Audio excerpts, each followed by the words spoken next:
आज खसिला सुना ओ रूपा दर जानतु कौन रही मूल्य गहना किणवा पूर्व नजर पकातु केउ सहर में केते रही सुना दर तेबे जदि आपण आज सुना किणवा चाहते बा योजना करिसेंती तेबे प्रथमे जानि नियंतु आजिर सुना दर। आज भारतीय बजार में 24 कैरेट सुनार मूल्य 1,33,860 टंका रही अछि। सेहीपरि 22 कैरेट सुनार दर 1,22,700 टंका रही अछि। सेहीपरि राजधानी भुवनेश्वर रे 24 कैरेट सुनार मूल्य 10 ग्राम पिछा 1,33,860 टंका रही बेले 22 कैरेट सुनार मूल्य 1,22,700 टंका रही अछि।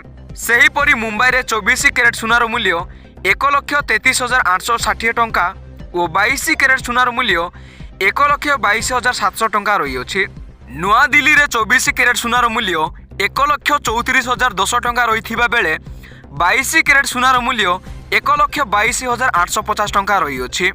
दक्षिण भारतर प्रमुख सहर चेन्नई रे 24 कैरेट सुनार मूल्य 1,34,730 टंका रही बेले 22 कैरेट सुनार मूल्य 1,32,500 टंका रही अछि। पूर्व भारतर प्रमुख सहर कोलकाता रे 24 कैरेट सुनार मूल्य 1,33,860 टंका और 22 कैरेट सुनार मूल्य 1,22,700 टंका रही अछि। अन्यपटे रूपा मूल्य किलो पिछा 1,69,100 टंका रही अछि।